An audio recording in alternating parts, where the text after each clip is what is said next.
గత వారం రోజులుగా ఈ మన పవర్ టారిఫ్స్కు సంబంధించి కొన్ని సెక్షన్స్ ఆఫ్ మీడియాలో, కొంత సోషల్ మీడియాలో వివిధ రకాలుగా ప్రచారం జరుగుతుంది. అయితే వాస్తవాలు ఏమని చెప్పి తెలియపరచాల్సిన బాధ్యత ప్రభుత్వానికి ఉంది. వాస్తవాలు చూసినట్లయితే ఏదైతే మీడియాలో రిపోర్ట్ అవుతా ఉందో చాలా దూరంగా ఉంది. మరి ఇది ఎంత దూరంగా ఉందంటే, అండ్ ఇదేం పెద్ద ఆలోచన చేసి దాన్ని ఏదో ఒక అనలైజ్ చేయాల్సినంత అవసరం కూడా లేదు. వెరీ క్లియర్గా ఏదైతే లిటరేచర్ ఉందో ఆ లిటరేచర్ చదివితే, ఆర్డర్స్ చదివితే ఈ టారిఫ్స్ గురించి కంప్లీట్గా కామన్ మ్యాన్కి కూడా, ఒక సామాన్య మానవునికి కూడా అర్థమైపోతుంది. అయినా కూడా దాన్ని వివిధ రకాలుగా దాన్ని ప్రచారం చేయడం జరుగుతుంది. అసలు ఎంత ఆశ్చర్యంగా ఉన్నాయంటే ప్రచారాలు కూడా. ఇది చూడండి, 15/5 ఈనాడు, బిల్లు చూస్తే తిరిగేను కళ్ళు అని చెప్పేసి పక్కన బిల్లు చూస్తే తిరిగేను కళ్ళు ఈ టైప్లో. అసలు దాంట్లో ఉండే సబ్జెక్టుకు, పైన హెడ్లైన్స్కు ఎటువంటి సంబంధమే లేదు. ఏముంది దాంట్లో? ప్రస్తుతము 2021 ఆర్థిక సంవత్సరంలో రాష్ట్ర విద్యుత్ రెగ్యులేటరీ కమిషన్ నిర్దేశించిన విద్యుత్ ఛార్జీలు ఇలా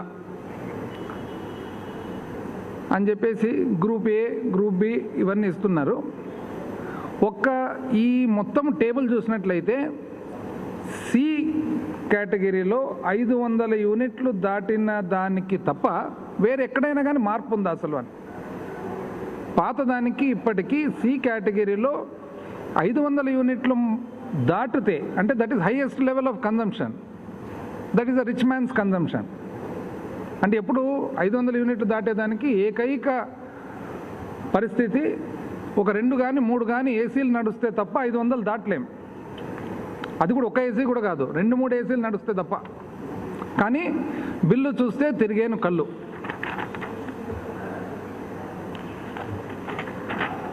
ఈనాడు, విద్యుత్ బిల్లు పట్టుకుంటే షాక్ కొడుతుంది. అధికార ప్రతినిధి బోండా ఉమామేశ్వరరావు గారు. ఎక్కడ షాక్ కొట్టిందో అర్థం కావడంలే. అసలు షాక్ కొట్టేదానికి అవకాశమే లేదే. పాతదానికి కొట్టడానికి మార్పే లేదు. షాక్ ఈయనకి ఎందుకు కొట్టిందో నాకు అర్థం కావడంలే. అంటే ఈ బిల్లు చూసి షాక్ కొడుతుందో, లేకుంటే పాపం అధికారం లేక అలవాటు అయిపోయి 5 సంవత్సరాలు ఇప్పుడు షాక్ కొడుతుందో కానీ షాక్ అంట.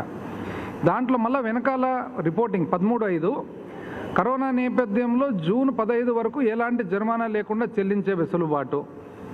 ఇప్పుడు ఇది one of the popular dailies Eenadu. అందరికీ తెలుసు జూన్ 30th అని, 30 అని, మళ్ళీ జూన్ 15 అని రాస్తారు. అందరికీ తెలుసు 30వ తేదీ వరకు ప్రభుత్వం ఆ వెసులుబాటు ఇచ్చింది. ముఖ్యమంత్రి గారు స్వయాన చెప్పినారు. అయినా దాన్ని జూన్ 15th అని రాస్తారు. And this is a popular daily, one of the most popular dailies. Next, current పిడుగు. లాక్డౌన్ వేళ విద్యుత్ బిల్లుల మోత, వినియోగదారుల నెత్తిన బిల్లుల బాంబు. ఎవరైనా చూస్తే కానీ ఇదేదో ఎక్కడున్న దేశంలో వారు జరుగుతుందేమో అని అనుకోవాలా. బాంబు అంట. సి కేటగిరీకి భారీగా ఛార్జీల పెంపు. ఆంధ్రజ్యోతి 10 మే 2020. కరెంటు పిడుగు. దాంట్లో మళ్ళీ రిపోర్టింగ్లో ఏం రాస్తారంటే, కరోనా వ్యాప్తిని అరికట్టేందుకు లాక్డౌన్ విధించిన నేపథ్యంలో ఏప్రిల్లో మీటర్ రీడింగ్ తీయలేదు. మార్చిలో ఎంత బిల్లు వేస్తే అంత బిల్లును ఏప్రిల్లో కూడా చెల్లించాలని విద్యుత్ సంస్థలు సూచించాయి. ఏప్రిల్ నుంచి కొద్ది మొత్తంలో ఛార్జీలు పెరిగినా అవి వాణిజ్య వినియోగదారులకే తప్ప సామాన్యులు కాదని విద్యుత్ సంస్థలు చెబుతూ వచ్చాయి. యాక్చువల్గా 500 యూనిట్లు దాటి ఎక్కడ లేదే మార్పు. ఎందుకు ఇవన్నీ బాంబు, పిడుగు, ఏదో ఇవన్నీ ఇన్ని వర్డ్స్ వాడుతున్నారు, మాకు అర్థం కావడం లేదు. తర్వాత సి కేటగిరీకి పాత కొత్త ఛార్జీలు ఇలా ప్రతి యూనిట్కు అని చెప్పి రాస్తారనమాట. ఏమని రాస్తారు?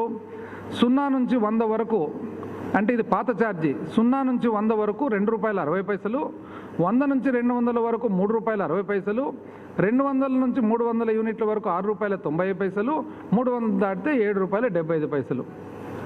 కొత్త ఛార్జీ 0 నుంచి 50 వరకు ₹2.60, 50 నుంచి 100 వరకు ₹3.30, 100 నుంచి 200 వరకు ₹5.40, 200 నుంచి 300 వరకు ₹7.10, 300 నుంచి 400 వరకు ₹7.95, 400 నుంచి 500కి ₹8. ఎంత రాంగ్ రిపోర్టింగ్ చేస్తారంటే యాక్చువల్గా ఎంత ఉన్నాయి అవి యాక్చువల్ ఛార్జెస్?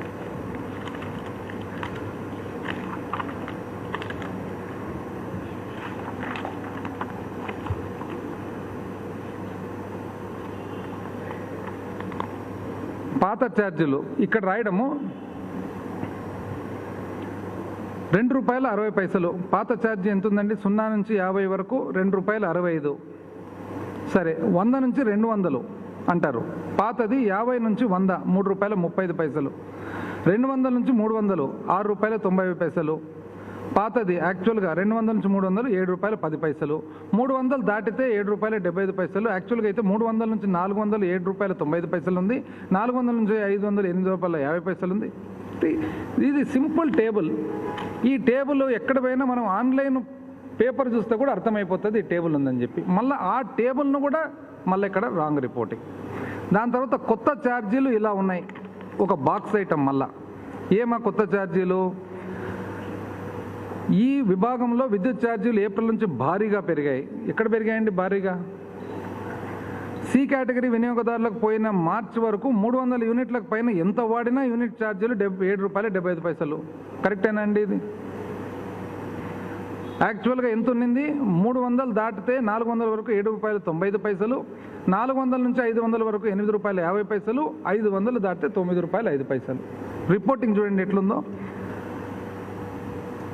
300 దాటితే ₹7.75 అంట. అంటే ఇదంతా ఇప్పుడు అంటే ఆన్లైన్లో మన కంప్యూటర్లో ఏపీఆర్సీ ఇచ్చిన టారిఫ్ ఆర్డరు, తర్వాత డిస్కామ్లు ఇచ్చినటువన్నీ రాంగ్ ఇన్ఫర్మేషన్ అనే. యూనిట్లు వాడిన వారికి ₹7, 400 యూనిట్ ₹8. ఎందుకు ఇంత బ్లేటెంట్గా? అసలు సింపుల్గా మనకు అర్థమయ్యే మాదిరి పబ్లిక్ డొమైన్లో అవైలబుల్గా ఉండే ఇన్ఫర్మేషన్ కూడా ఎందుకు కానీ ఇంత రాంగ్ ఇన్ఫర్మేషన్? దానికి మళ్ళీ పిడుగు, బాంబు ఇట్లాంటివన్నీ మళ్ళీ దానికి.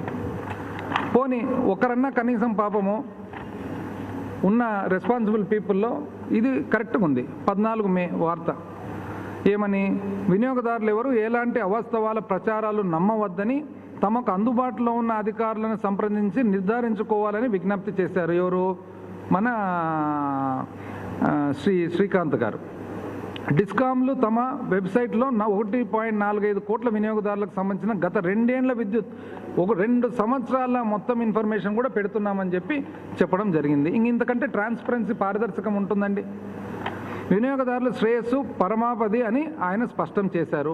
కరోనా లాక్డౌన్ కారణంగా నెలకొన్న ఆర్థిక పరిస్థితులను దృష్టిలో ఉంచుకొని విద్యుత్ బిల్లుల చెల్లింపులు జూన్ 30 వరకు, ఇక్కడ 30 అని కరెక్ట్గా రిపోర్టింగ్ ఉంటే అక్కడ మాత్రం 15 అంటారు. అంటే పబ్లిక్ ఎంత కన్ఫ్యూజ్ కావాలి రాంగ్ రిపోర్టింగ్ వలన. పోనీ అదేమన్నా సైంటిఫిక్ లాంగ్వేజ్ అర్థం చేసుకునే దానికి సింపుల్ లాంగ్వేజ్. శ్రీకాంత్ గారు తెలిపారు, వినియోగదారులు ఎలాంటి పెనాల్టీ కానీ వడ్డీ చెల్లించాల్సిన అవసరం లేదని, వడ్డీలు కానీ పెనాల్టీలు కానీ చెల్లించాల్సిన అవసరం లేదని జరగదని ఆయన వివరించారు. కరోనా కారణంగా ఏర్పడిన ఇంతటి సంక్షోభ సమయంలో కూడా ప్రభుత్వం నాణ్యమైన నిరంతర విద్యుత్తును ఎలాంటి అవాంతరాలు లేకుండా సరఫరా చేయగలిగిందని ఆయన చెప్పారు. సీఎం జగన్మోహన్ రెడ్డి గారు, ఇంధన శాఖ మంత్రి బాలినేని శ్రీనివాసరెడ్డి గారు విద్యుత్ సరఫరాపై ఎప్పటికప్పుడు పర్యవేక్షణ చేస్తున్నారని తెలిపారు. ఇది కరెక్ట్. 2 నెలల్లో జరిగిన వినియోగానికి 2 సగాలుగా విభజించి, అంటే అదేదో 2 కలిపి చేసినారు, దానివల్ల టారిఫ్ అంటే వెరీ క్లియర్గా చెప్తున్నారు. అది 2 సగాలుగా విభజించే వేయడం జరిగింది అని చెప్పి, అది మళ్ళీ డీటెయిల్గా నేను చెప్తాను. 2019-20 టారిఫ్ కేటగిరీ వర్తింపచేశామని మార్చి నెలకు, అలాగే ఏప్రిల్ వినియోగానికి 2020-21 నూతన టారిఫ్, అంటే మార్చు పాత టారిఫే వచ్చింది, ఏప్రిల్ మాత్రం కొత్త టారిఫ్ వచ్చిందని చెప్పి వెరీ క్లారిటీతో చెప్తున్నారు. 75 యూనిట్ల లోపు అయితే ఏ కేటగిరీ, 225 యూనిట్లు అయితే బి కేటగిరీ, 500 యూనిట్ దాటితే సి కేటగిరీ. ఇది క్లియర్గా చెప్తున్నారు. నెక్స్ట్, ఇది ఇలా ఉండగా యాక్చువల్గా ఫ్యాక్ట్స్ ఆఫ్ ద కేసు ఏమి ఒరిజినల్గా విత్ ఎగ్జాంపుల్స్ చూద్దాం, ఉదాహరణలతో పాటు చూద్దాం. ఒక పర్టికులర్ కేసు, ఎవరా కేసు అంటే ఇది సోషల్ మీడియాలో కూడా చాలా విపరీతంగా సర్క్యులేట్ అయిన కేసు. తులిమిళ్ళ వెంకట్ ఆఫ్ గొల్లపూడి. ఏమైందండి? ఏమని చెప్తున్నారంటే ఫిబ్రవరి నెల 95 యూనిట్లు కాల్చినారు, 318 రూపాయలు బిల్లు వచ్చింది. కాకపోతే ఈ 2 నెలల లోపల 628 యూనిట్లు కాల్చినారు, అందుకని 3000 చిల్లర బిల్లు వచ్చింది. ఇది ఎంత పెరిగింది అనేది, ఎంత పెరిగిందండి? కరెక్ట్ సిస్టమేటిక్గా పద్ధతి ప్రకారం క్యాలిక్యులేషన్ ప్రకారమే పెరిగింది. ఎంత పెరిగింది? 2019 మార్చ్ ఏప్రిల్ మనం పాత సంవత్సరం చూసినట్లయితే, పాతది సేమ్ ఇదే కన్జ్యూమర్ది వెంకట గారిది పాత సంవత్సరం స్టేట్మెంట్ చూసినట్లయితే ఎంత వచ్చింది? అప్పుడు 197 యూనిట్లు ప్లస్ 323 యూనిట్లు కలిపితే దాదాపు 520 యూనిట్లు ఈ పర్టికులర్ పీరియడ్కు మార్చ్ ఏప్రిల్కు సంబంధించి జరిగింది. ఈ సంవత్సరం ఎంత అయింది? 628 యూనిట్లు అయింది, 100 యూనిట్లు పెరిగింది. మార్చ్ అండ్ ఏప్రిల్ ఈ 2 నెలలు లాక్డౌన్ వలన ప్రతి ఒక్కరు ఇంట్లో ఉండరు కాబట్టి ఆటోమేటిక్గా ఎంతో కొంత కన్జంప్షన్ పెరుగుతుంది. పైగా ఇది సమ్మరు, పైగా ఖచ్చితంగా ఒకవేళ ఏసీ ఉంటే ఏసీ ఆడుతుంది, ఒకవేళ టీవీ ఉంటే టీవీ ఆడుతుంది, ఒకవేళ ఆటోమేటిక్ ఏముంది దీంట్లో డిఫరెన్స్ ఏముంది అనేది మాకు అర్థం కావడం లేదు అసలు. డిట్టో సేమ్ పోయినసారి ఎంత అయితే వచ్చిందో అంతే వచ్చింది. అంతకుముందు ఎంత బిల్లు కట్టినారో చూద్దాం. అంతకుముందు బిల్లు చూసినట్లయితే దాదాపు 1578, 500 చిల్లర, 2000 చిల్లర రూపాయలు అవుతుంది. ఆల్మోస్ట్ దగ్గర 3000. ఎక్కడ తేడా ఎక్కడుంది అని దానికి సోషల్ మీడియా అంతా కూడా దాన్ని కంప్లీట్గా మార్చి పెట్టి చేసి పోనీ క్యాలిక్యులేషన్ కూడా చూద్దాం ఏ విధంగా చేసినారు. మార్చిలో రీడింగ్ తీయలేకపోయినారు, ఏప్రిల్లో రీడింగ్ తీయలేకపోయినారు, మేలో రీడింగ్ తీసినారు. కాబట్టి దాన్ని ప్రపోర్షనల్గా ఏ విధంగా ఇచ్చినారు? ప్రపోర్షనల్గా ప్రోరాటా వచ్చేసి ఆ 2 నెలలకు గాను మొత్తం కన్జంప్షన్ ఎంత ఉందో చూసి ఎన్ని యూనిట్లు కన్జ్యూమ్ అయిందని చూసి దాన్ని మార్చి నెలకు 20 రోజులకు గాను, ఏప్రిల్ నెలకు ఫుల్ గాను, మే నెలకు 10 రోజులకు గాను. ఎందుకంటే మామూలుగా మనకు మీటర్ రీడింగ్ అప్రాక్సిమేట్గా నెలకు ఒకసారి తీస్తారు, అందాజుగా 10వ తారీఖు నుంచి 15 మధ్యలో తీస్తారు. ప్రోరేటా డివైడ్ చేసినారు. డివైడ్ చేస్తే ఇదే తొలిమిల్లి వెంకట్ గారి అకౌంట్లో 210 యూనిట్లు మార్చి నెల 20 రోజులకు గాను వచ్చింది. ప్రోరేటాలో 947 రూపాయలు బిల్ అయింది. 314 యూనిట్లు ఏప్రిల్ నెలకు వచ్చింది, 30 రోజులకు గాను 1661 రూపాయలు అయింది. మే నెల 10 రోజులకు గాను 104 యూనిట్లు వచ్చింది, 552, మొత్తం 3161 రూపాయలు అయింది. అది కూడా ఎట్లా చేసినారు? మార్చి నెల 20 రోజులకు గాను 210 యూనిట్లను 0 నుంచి 50 వరకు ఒక స్లాబు, 51 నుంచి 100 వరకు ఒక స్లాబు, 101 నుంచి 200 వరకు ఒక స్లాబు, 201 నుంచి 200 స్లాబుల వారికి వచ్చింది. అదేవిధంగా మే నెల కూడా స్లాబులు, అన్ని స్లాబుల వారికి వచ్చింది. ఇప్పుడు కన్జంప్షను ఆల్మోస్ట్ వెంకట గారిది పోయిన సంవత్సరానికి ఈసారికి మార్జినల్ డిఫరెన్స్ ఉంది. ఆ మార్జినల్ డిఫరెన్స్ కూడా ఎందుకు? ఎండాకాలం ఇంట్లో 2 నెలలు అందరూ ఇంట్లో ఉన్నారు కాబట్టి లాక్డౌన్ వలన. రేటు సేమ్ రేట్ వచ్చింది, స్లాబులు సేమ్ స్లాబులు వచ్చింది. బిల్లును మార్చు, ఏప్రిల్, మే 20 రోజులు మార్చిలో వేసినారు, ఏప్రిల్ ఫుల్ మంత్ వేసినారు, మే 18 రోజులు వేసినారు. ఇంకెక్కడండి తేడా ఉండేది? ఇంకొక ఎగ్జాంపుల్ కూడా చూద్దాం.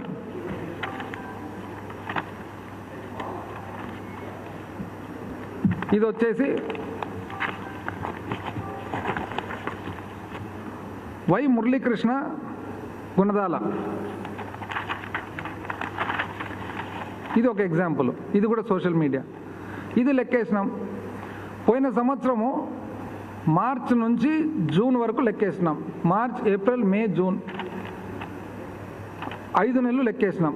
అంటే ఫిబ్రవరి, మార్చ్, ఏప్రిల్, మే, జూన్ యావరేజ్ రావాలని చెప్పేసి 511 యూనిట్లు మార్చ్ బిల్లు అంటే ఫిబ్రవరి కన్జంప్షను, 983 యూనిట్లు April March consumption, 1022 June April consumption, May April consumption, అట్లా లెక్కేస్తే మొత్తం 511 ప్లస్ 983 ప్లస్ 1022 ప్లస్ 1285 ప్లస్ 1365 లెక్కేస్తే 5 నెలలతో భాగిస్తే 1033 యూనిట్లు కాలింది.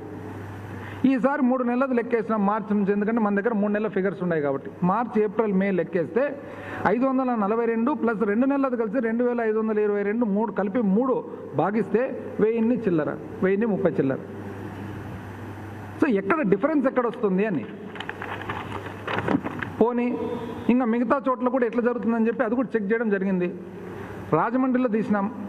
రాజమండ్రిలో తీస్తే ఒక ఉదాహరణ 133 యూనిట్లు కాల్చిన మీటర్ ఉదాహరణ తీస్తే మార్చికి 20 రోజులకు గాను 33 ఒక కేటగిరీలో, 0 నుంచి 50 కేటగిరీలో, 50 నుంచి 75 కేటగిరీలో 11, కాబట్టి 44 యూనిట్లు.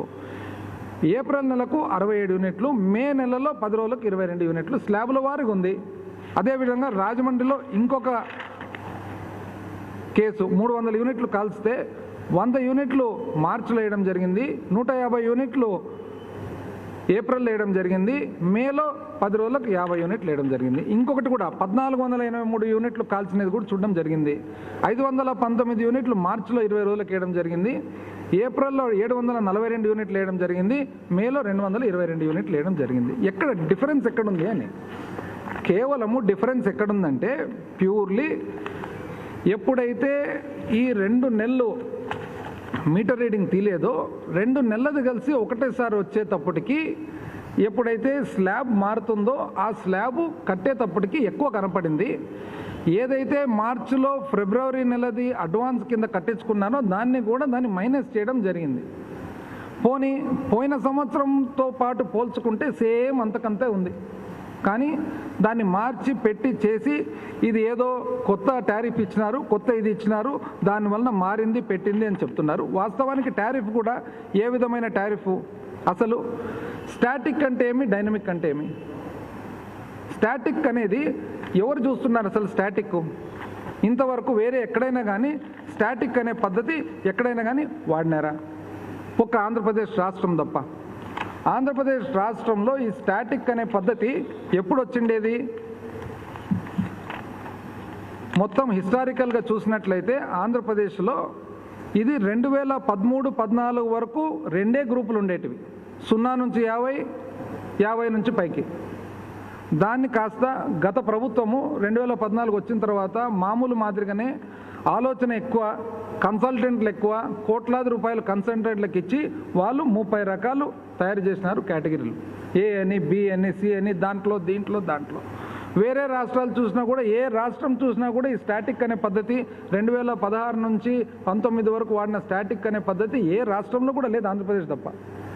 ఎందుకు ఆ స్టాటిక్ అనే పద్ధతి పెట్టినారు?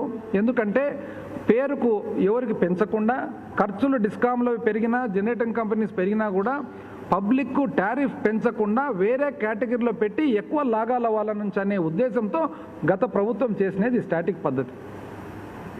అంటే ఈ మేధావులు చేసిన స్టాటిక్ పద్ధతి ఎక్కడే కానీ భారతదేశంలో ఫాలో కావడం లేదు.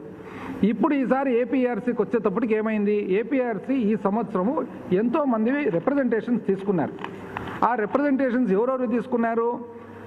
ఇంక్లూడింగ్ ఏవైతే కన్జ్యూమర్ ఫోరమ్స్ ఉన్నారో వాళ్ళవి, ఇంక్లూడింగ్ కమ్యూనిస్టు పార్టీలతో తీసుకొని డైనమిక్ పద్ధతికి అని చెప్పి ఏపీఆర్సీ టారిఫ్ ఆర్డర్లో ఈసారి చెప్పడం జరిగింది. చివరకు కొన్ని ఏపీఆర్సీ టారిఫ్లో మనం చూసినట్లయితే ఎంతోమంది రిప్రజెంటేషన్స్, ఉదాహరణకు కాకర్ల గురుస్వామి నాయుడు, సూర్నేని వారిపల్లి, పాకాల మండలం, చిత్తూరు డిస్ట్రిక్ట్ ఏమన్నాడు? స్టాటిక్ పద్ధతుల్లో సార్ పోయిన సంవత్సరం అంతా కాల్చినది తీసుకొని దాని యావరేజ్ తీసుకొని ఈ సంవత్సరం కేటగిరీ పెడితే ఆ సంవత్సరంలో ఏం కాల్చింటామో, ఎట్లా కాల్చింటామో, ఆ మీటర్ ఎవరు వాడింటారో మాకు ఎట్లా తెలుస్తుంది? ఇది ఏ రోజుకు ఆ రోజు మన వాడకం బట్టి ఉండాలి, కానీ పోయిన సంవత్సరం యావరేజ్ తీసుకొని పెడితే, ఉదాహరణకు ఎవరికన్నా కానీ పోయిన సంవత్సరము మామూలుగా మీటర్ ఇంతే కన్జంప్షన్ ఉంటుంది, ఇంట్లో ఒక ఫంక్షను పెళ్ళి ఉంటుంది, అది ఎప్పుడో జీవితంలో ఒక్కసారి వచ్చేది, దానివల్ల ఎప్పుడైతే పెరుగుతుందో జీవితకాలం అంతా పెరిగిన టారిఫ్ పెట్టాలంటే ఎట్లా తప్పు కదా? ఏ రోజు మనం వాడకం బట్టి ఆ రోజుకు ఉండాలి డైనమిక్ అని చెప్పినారు. నాచుకూరు మునిరత్నం రెడ్డి గంగుపేట గానుగానిపేట విలేజ్, చిత్తూరు డిస్ట్రిక్టు ఉదాహరణ. పి సుబ్రహ్మణ్యం యాదవ్, సూర్నేని వారిపల్లి, వాళ్ళు ఏమన్నారు? పోయిన సంవత్సరం వద్దు సార్ దయచేసి, ఇది తప్పు అని చెప్పి.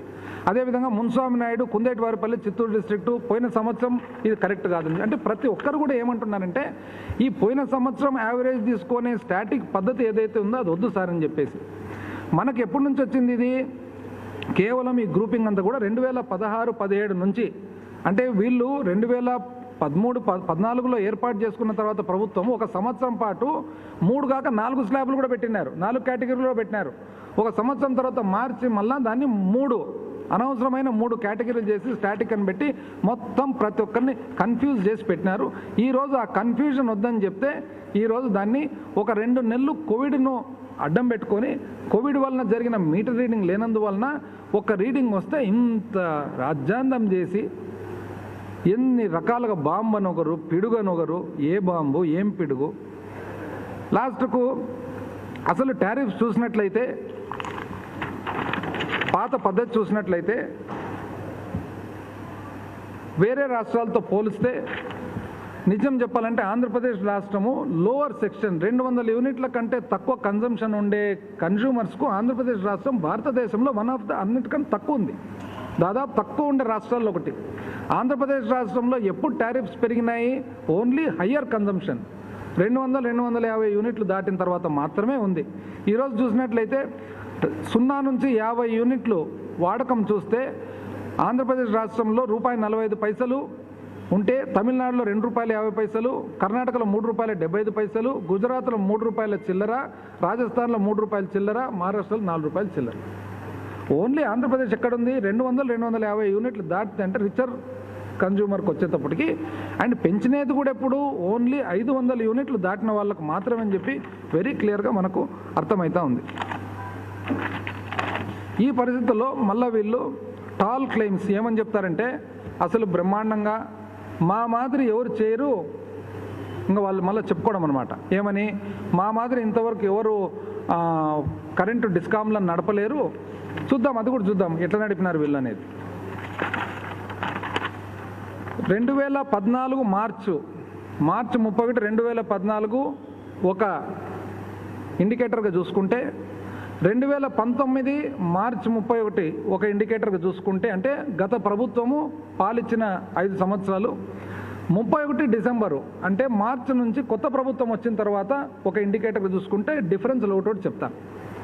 పవర్ పర్చేజ్ డ్యూస్ అంటే మనము విద్యుత్ కొన్న తర్వాత మనము కంపెనీలకు కట్టాల్సిన డ్యూస్ ఎంత ఉన్నాయండి? 2014 మార్చు అంటే గత తెలుగుదేశం ప్రభుత్వం వచ్చేటప్పటికి 4,900 కోట్లు ఉన్నింది. వాళ్ళు దిగిపోయేటప్పటికి ఎంత అండి చేసిండేది? దాన్ని డ్యూ అంటే కట్టాల్సినది ఎంత చేసిండేది? 20,100 అంటే 5 అంతలు. 5 అంతలు కట్టవలసినది పెంచినారు. కానీ బ్రహ్మాండంగా మా మాదిరి అసలు మా మేధస్సు ఎవరికి లేదు, మా పరిపాలన ఎవరికి లేదు, విద్యుత్ శక్తి గురించి మాకు తెలిసినది కూడా ఎవరికి లేదు అని అంటారనమాట. డిసెంబర్ 19కి ఈ ప్రభుత్వం ఎంతకు తెచ్చిందండి? 15,000 కోట్లు. అంటే 5,000 కోట్లు కట్టుకుంటూ వచ్చినాం డ్యూస్. సబ్సిడీలు, ప్రభుత్వం ఇవ్వాల్సిన సబ్సిడీలు, డొమెస్టిక్ సబ్సిడీ అయితేనేమి, SC/ST సబ్సిడీ అయితేనేమి, వ్యవసాయానికి సంబంధించిన సబ్సిడీ అయితేనేమి, 2014 మార్చిలో 0 ఉంటే 2019కి 7,172 కోట్లు కట్టవలసి ఉంది డిస్కామ్లకు. 7,100 చిల్లర కోట్లు. ఈ ప్రభుత్వము డిసెంబర్ లోపల ఎంతండి చేసిందంటే, వాస్తవానికి 6 నెలల పరిపాలన, జూన్ నుంచి చూస్తే 6 నెలల పరిపాలన ఎంత చేసిండేది? 3,900కు తగ్గించింది. అంటే ఎంత కట్టినట్లప్పుడు? దాదాపు 5,000 కోట్లు కట్టినట్లు. సబ్సిడీలు, పాత సబ్సిడీలు, వాళ్ళ బకాయిలు. బ్రహ్మాండంగా మేము కొన్నాము, మేము తక్కువ కొన్నాము, మాకే తెలుసు అని అంటారు. అది కూడా చూద్దాం ఎంత కొన్నారని. పవర్ పర్చేజ్ కాస్ట్ అంటే విద్యుత్ మనము కొనేది మార్చు 2014లో యూనిట్ ₹4.33 ప్రకారం కొంటే 2019కి వచ్చేటప్పటికి ₹4.33 వాళ్ళు బ్రహ్మాండమైన పరిపాలన చేసి ₹6.07 పెంచినారు. ₹4.33 2014లో కొంటుంటే 5 సంవత్సరాల బ్రహ్మాండమైన పరిపాలన తర్వాత వీళ్ళు ₹6 కొనే రేటు పెంచినారు. ఈ ప్రభుత్వం ఎంతకంటే తగ్గించిండేది? ₹5.66 తగ్గించింది. దాన్ని కొనే ధర ₹5.66 తగ్గించింది ఈ ప్రభుత్వం. ఎంత సమయంలో? 6 నెలల్లోనే. ARR actuals, aggregate revenue requirement అంటే ఎంతైతే అవసరం ఉంటుందో మనకు డబ్బులు పవర్ విద్యుత్తును కొనేదానికి ₹5.77 యూనిట్కు అవసరం ఉంటే ఇప్పుడు 2014లో ₹6.80 పెంచింది. దాన్ని బ్రహ్మాండమైన పరిపాలన చేసి టీడీపీ ప్రభుత్వం. ఈ ప్రభుత్వం 6 నెలల్లో ఎంతకు తెచ్చిందండి? ₹5.76 అంటే ఇంచుమించు 2014 సమయానికి ఏ రేట్ అయితే, ఏ డబ్బులు అయితే అవసరం ఉందో ఆ డబ్బులకు తగ్గించింది. పవర్ పర్చేజ్ డ్యూస్ రిలీజు అంటే ఏదైతే మనము ఉత్పత్తిదారులకు డబ్బులు కట్టాలనో విద్యుత్ కొనేదానికి వాళ్ళ డ్యూస్ 2018-19లో ఒక సెంట్రల్ జనరేటింగ్ స్టేషన్స్ అంటే NTPC వీళ్ళందరూ ఎవరైతే ఉన్నారో కేంద్రానికి సంబంధించిన ఉత్పత్తిదారులకు 5,161 కోటి డ్యూ ఉంది, కట్టేది ఉంది క్యుములేటివ్గా. ఎక్కడి నుంచి అది? 1,600 ఉండేది 2014-15లో 1600 కోట్లు కట్టవలసినది ఉంటే గత ప్రభుత్వం దాన్ని 5161 కోట్లకు పెంచింది. అంటే 4000 కోట్లు కట్టవలసినది బకాయిలు పెంచితే ఈ ప్రభుత్వం 4100కు తగ్గించింది. అంటే దాదాపు 6 నెలల్లోనే కట్టవలసిన దానికంటే ఒక 1000 కోట్లు ఇంకా ఎక్స్ట్రా కట్టింది. కడుతూ మనం మామూలుగా వాడేది కడుతూ 1000 కోట్లు ఎక్కువ కట్టింది. జెన్కో డ్యూసు మన ఏపీ జెన్కో కట్టాల్సినది 2100 కోట్లు 2014లో కట్టేది ఉంటే 2100 కోట్లు 2014లో కట్టేది ఉంటే గత ప్రభుత్వం బ్రహ్మాండమైన పరిపాలన చేసి రోజు చెప్పుకుంటారు కదా మా మాదిరి ఎవరికి లేదు చిత్తశుద్ధి అని చెప్పి. అది కూడా పవర్లో ఎక్స్పర్ట్ అంట వాళ్ళు, మళ్ళీ అది ప్రత్యేకంగా చెప్తారు పవర్లో మేము ఎక్స్పర్ట్స్ అని చెప్పి. 2100 కోట్లు ఉండే జెన్కో డ్యూసు 11,350 కోట్లకు పెంచింది. ఈ ప్రభుత్వం ఎంతండి దాన్ని తగ్గించిండేది 6 నెలల్లో 6,790 6,800 వేసుకోండి. అంటే ఎంత తగ్గించినట్టు? 5,000 కోట్లు తగ్గించినట్టు. ఐపీపీ థర్మల్ ఇట్లా చెప్పుకుంటూ పోతే టోటల్ పవర్ పర్చేస్ డ్యూస్ పోతే 19,990 అంటే 5,000 కోట్లు ఉండేది 2014-15లో. 5,000 కోట్లు ఉండేది 19,400 కోట్లకు పెంచింది. అంటే 15,000 కోట్లు పెంచితే ఈ ప్రభుత్వం దాన్ని 14,000 కోట్లు అంటే 5,000 కోట్లు ఎక్స్ట్రా కట్టింది 6 నెలల్లోనే. సబ్సిడీలు చూద్దాం.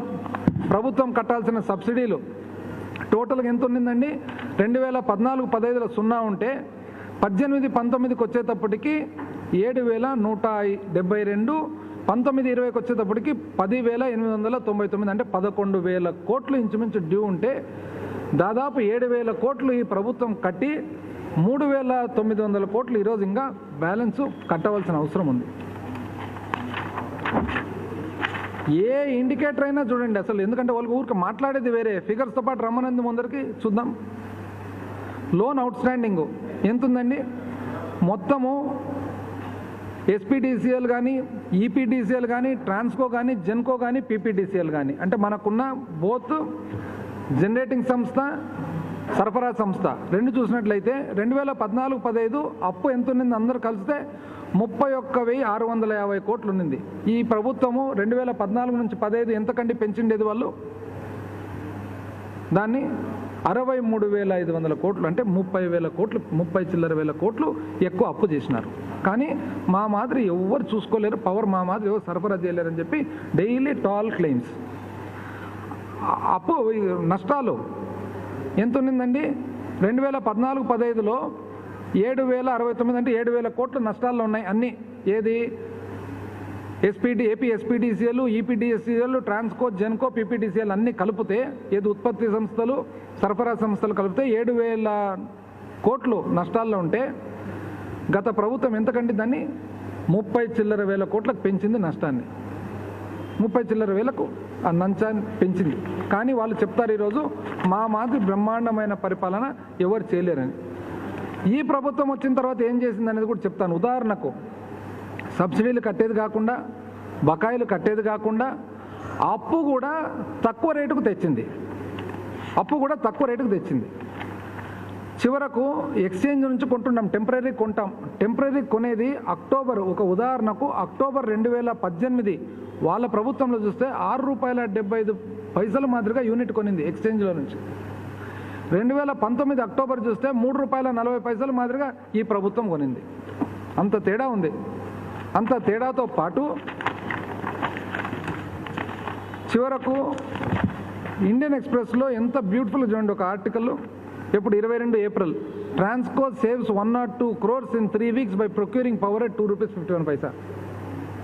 అంటే ఎక్స్చేంజ్లో కొనేది చాలా చిత్తశుద్ధితో జాగ్రత్తగా కొంటూ 100 చిల్లర కోట్లు మిగిలిచ్చింది అనేది కూడా ఈరోజు మనకు తెలుస్తూ ఉంది.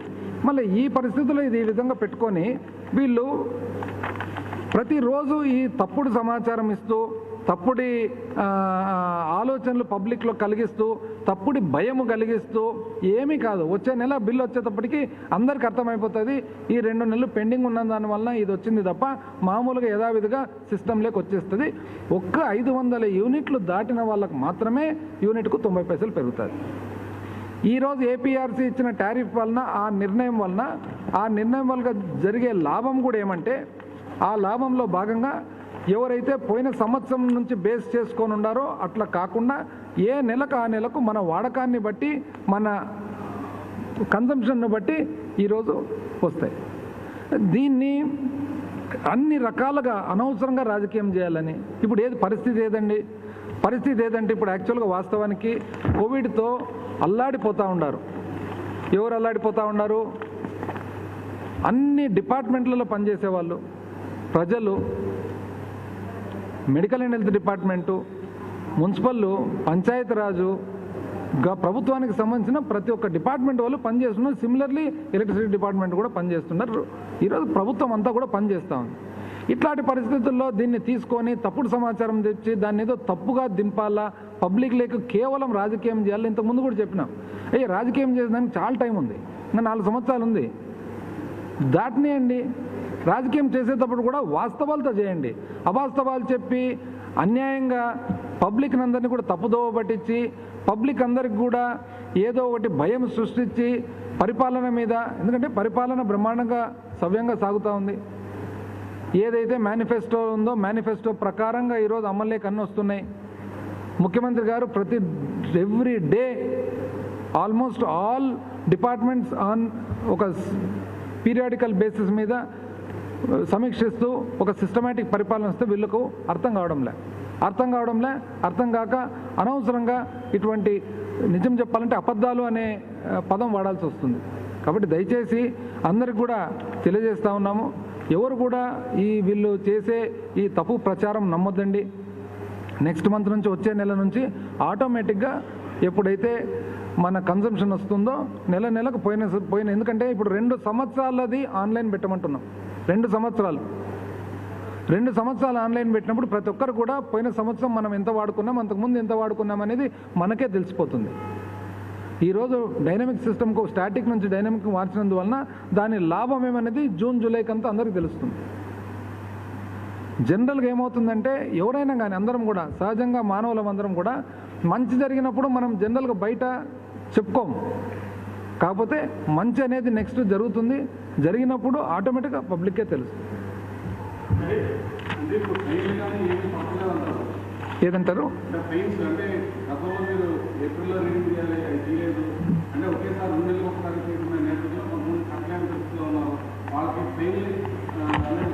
లేదు కదా, జూన్ 30th వరకు ఇచ్చినారు కదా వెసులుబాటు.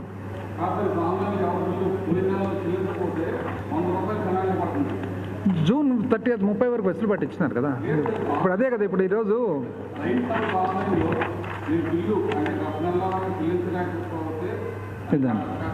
కరోనా లాక్డౌన్ కారణంగా నెలకొన్న ఆర్థిక పరిస్థితులను దృష్టిలో ఉంచుకొని విద్యుత్ బిల్లుల చెల్లింపులను జూన్ 30 వరకు వాయిదా వేస్తూ ప్రభుత్వం నిర్ణయం తీసుకుందని శ్రీకాంత్ తెలిపారు. వినియోగదారులు ఎలాంటి పెనాల్టీ కానీ వడ్డీ చెల్లించాల్సిన అవసరం లేదని, అలాగే విద్యుత్తును డిస్కనెక్షన్ చేయడం జరగదని ఆయన వివరించారు.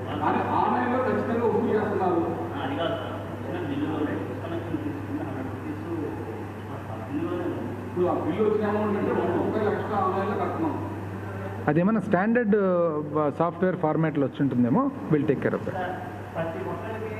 స్టాండర్డ్ సాఫ్ట్వేర్ ఉంటుంది కదా.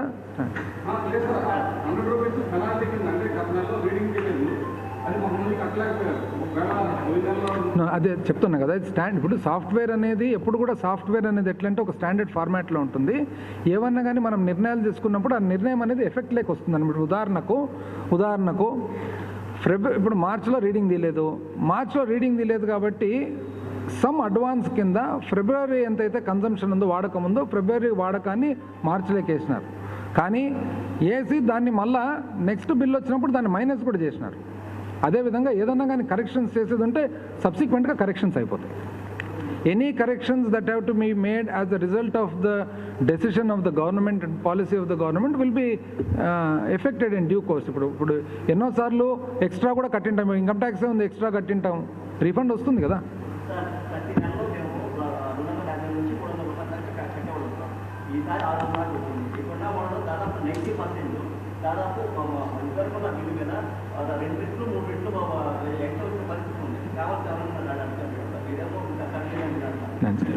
నేను చెప్తున్నాను కదా, ఈ స్లాబ్ సిస్టమ్ అనేది మీకు బై నెక్స్ట్ మంత్ మీకే అర్థమైపోతుంది.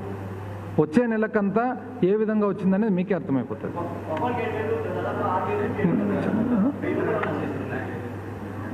వచ్చే నెలకంతా మీకే అర్థమైపోతుంది. ఎందుకంటే ఇది 2 నెలలు పెండింగ్ ఉన్న దాని వలన ప్రతి ఒక్కరికి కూడా, and at the same time మనము 2 నెలలు అందరం కూడా ఇళ్లలో ఉన్నాం లాక్డౌన్ వలన. ఆటోమేటిక్ కన్జంప్షన్ పెరుగుతుంది మనమంతా ఇళ్లలో ఉన్నప్పుడు. కాబట్టి నెక్స్ట్ మంత్ జూన్కి వచ్చేటప్పటికి మీకే అర్థమవుతుంది. ఇంకా ఈ సబ్జెక్ట్ గురించి అసలు ఎవరు డిస్కషన్ కూడా రాదన్నమాట. మీరే చెప్తారు.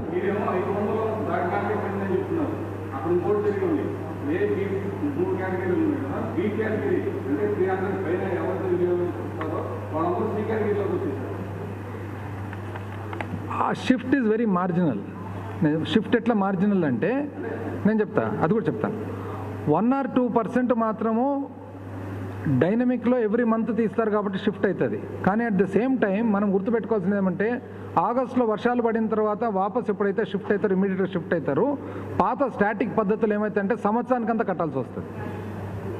ఇప్పుడు లెటర్స్ పాత స్టాటిక్ పద్ధతి అని అనుకుందాం, ఒకవేళ పాత పద్ధతి అనుకుందాం. ఏది మన మేధావులు 2014 తర్వాత తెలుగుదేశం మేధావులు పెట్టిన పద్ధతినే అనుకుందాం. భారతదేశంలో ఎక్కడ లేని పద్ధతి ప్రకారం వీళ్ళు పెట్టిన పద్ధతినే అనుకుందాం. ఒకవేళ ఏమైంది, ఇప్పుడు లాక్డౌన్ వచ్చింది అనుకుందాం. ఒకవేళ లాక్డౌన్ వల్ల ఏమైందో మనం అందరం ఇంట్లో ఉన్నామా? ఇంట్లో ఉన్నందుకు ఆటోమేటిక్ పెరుగుతుందే. ఇంకా వచ్చే సంవత్సరానికి కూడా ఇదే పడుతుంది. కనీసం ఇప్పుడు డైనమిక్ పద్ధతి వలన జూలైలో వర్షాలు పడిన తర్వాత ఎప్పుడైతే కరెంట్ కన్జంప్షన్ తగ్గిపోతుందో ఆటోమేటిక్ ఇమ్మీడియట్గా మీరు తగ్గిపోతారు. ఇప్పుడు ఏది బెటర్ అనేది ఆలోచన చేయండి.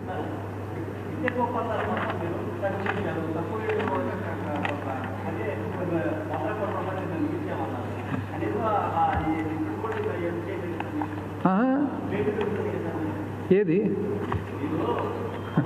ఇప్పుడు వ్యాపారం చేసేటప్పుడు పాత కంపెనీ బకాయిలు చాలా పెట్టిపోయింది.